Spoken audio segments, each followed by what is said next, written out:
চলুন আজ একটা অসাধারণ সফরে বের হওয়া যাক। ফিরে যাব হাজার হাজার বছর অতীতে, আমাদের এই দক্ষিণ এশিয়ার বুকেই লুকিয়ে থাকা এক বিস্ময়কর সভ্যতার খোঁজে। আজকের এই আলোচনায় আমরা সেই হারানো পৃথিবীর গল্পই শুনব। আসুন এই প্রশ্নটা দিয়েই শুরু করি, কেমন? যখন মিশরে বিশাল বিশাল পিরামিড তৈরি হচ্ছে আর মেসোপটেমিয়ায় সভ্যতার বিকাশ ঘটছে, ঠিক সেই সময়ে আমাদের এই অঞ্চলে কি হচ্ছিল উত্তরটা জানলে কিন্তু সত্যি অবাক হতে হয়। সেই সময়ে এখানে এক বিশাল সভ্যতা গড়ে উঠেছিল, যার বিস্তার ছিল প্রায় ৮ লক্ষ বর্গ কিলোমিটার এলাকা জুড়ে।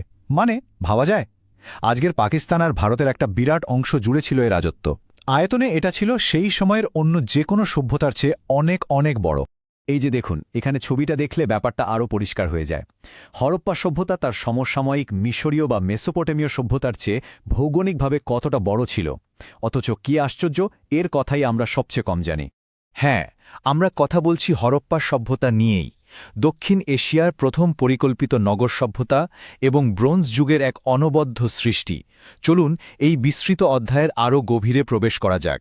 এই সভ্যতাকে বলা হয় প্রোটো ঐতিহাসিক।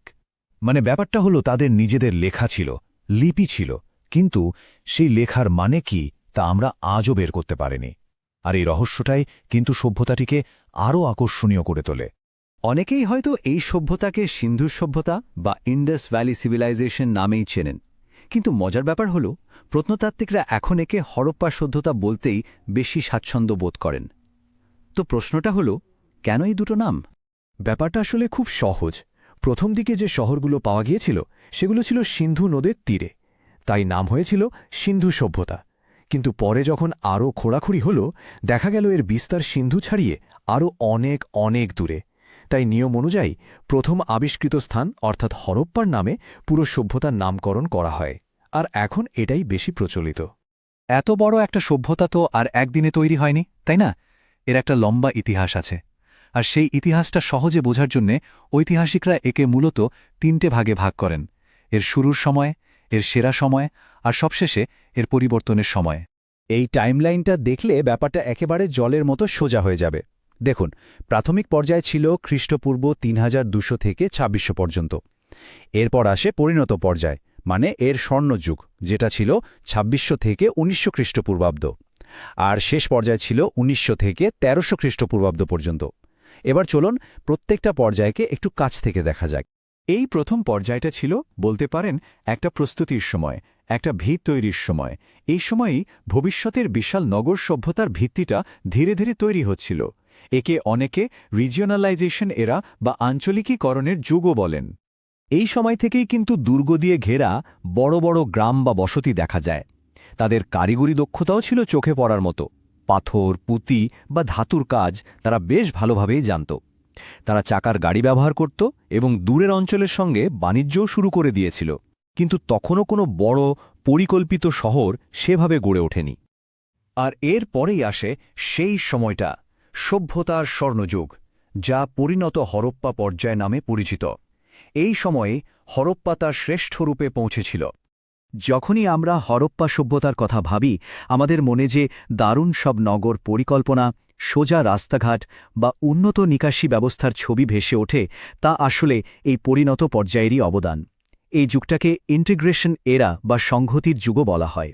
এই স্লাইডের তথ্যটা কিন্তু সত্যি অসাধারণ। ভাবুন তো একবার, তাদের ইঞ্জিনিয়ারিং স্কিল কতটা উন্নত ছিল। ইটের একটা নির্দিষ্ট মাপ ছিল ১:২:৪ অনুপাতে। আর সবচেয়ে অবাক করা ব্যাপার হল, প্রায় ৮ লক্ষ বর্গ কিলোমিটার জুড়ে ছড়িয়ে থাকা একটা সভ্যতার প্রায় সব শহরেই একই মাপের ইট ব্যবহার হতো। এটা কিন্তু শুধু তাদের কারিগরি দক্ষতার প্রমাণ দেয় না, এর পেছনে একটা শক্তিশালী শাসন ব্যবস্থা বা গভীর সাংস্কৃতিক মিলমিশেরও ইঙ্গিত দেয়। এই সময়টার বৈশিষ্ট্যগুলো কি ছিল? আচ্ছা, পরিকল্পিত শহর ছিল, যেখানে রাস্তাগুলো একদম জালের মতো সোজা। ছিল দারুণ সব ড্রেনেজ সিস্টেম, কালো নকশা করা লাল মাটির পাত্র, টেরাকোটার সুন্দর সুন্দর মূর্তি। আর হ্যাঁ, ব্যবসা আর প্রশাসনের কাজে লাগানো হতো বিশেষ ধরনের সিলমোহর। মানে সবকিছুতে একটা শৃঙ্খলা, একটা পারফেকশন ছিল। কিন্তু কথায় আছে না, কোনো কিছুই চিরস্থায়ী নয়। এবার আমরা দেখব সভ্যতার শেষ পর্যায়টা, যখন সেই বিশাল জমজমাট শহরগুলো ধীরে ধীরে তাদের জৌলুস হারাতে শুরু করে। এই সময়টাকে লোকালাইজেশন এরা বা স্থানীয়করণের যুগও বলা হয়। এই একটা কথাই মনে হয় পুরো পরিস্থিতিটা বোঝানোর জন্য যথেষ্ট। বড় বড় শহরগুলো আস্তে আস্তে গুরুত্ব হারাচ্ছিল আর মানুষ আবার গ্রামের দিকেই ফিরে যাচ্ছিল। কি বিশাল একটা পরিবর্তন! এই ছবিটা দেখলে পরিবর্তনটা আরও স্পষ্টভাবে বোঝা যায়। দেখুন, পরিণত পর্যায়ে যেখানে ছিল বিশাল বিশাল শহর, শেষ পর্যায়ে সেখানে গড়ে উঠছে ছোট ছোট বসতি। যে সিলমোহর আর লেখার এত চল ছিল, সেগুলোর ব্যবহারও প্রায় কমে এলো। এমনকি জিনিসপত্র মাপার জন্য যে স্ট্যান্ডার্ড বাটখারা ব্যবহার হতো, তারও আর বিশেষ দেখা মিলত না। তবে একটা কথা মনে রাখতে হবে, এই যে পতন, এটা কিন্তু হঠাৎ করে একদিনে হয়নি। এটা ছিল শত শত বছর ধরে চলা একটা খুব ধীর প্রক্রিয়া, যেখানে নগরকেন্দ্রিক জীবনযাত্রা ধীরে ধীরে আবার গ্রামীণ জীবনে ফিরে যাচ্ছিল। হরপ্পা সভ্যতার অনেক রহস্যের জট খুললেও সবচেয়ে বড় রহস্যটা কিন্তু এখনও তাদের ওই লিপির মধ্যেই বন্দী হয়ে আছে। ভাবুন তো একবার, যদি কোনোদিন ওই লিপির মানে বোঝা যায়, তাহলে এই হারানো সভ্যতা সম্পর্কে আমরা আর কি জানতে পারব? তাদের সমাজ ব্যবস্থা কেমন ছিল, তারা কি বিশ্বাস করত, তাদের গল্পগুলো কি ছিল, কত কি যে এখনও জানার বাকি। এই ভাবনাটাই তো গায়ে কাটা দেয়, তাই না?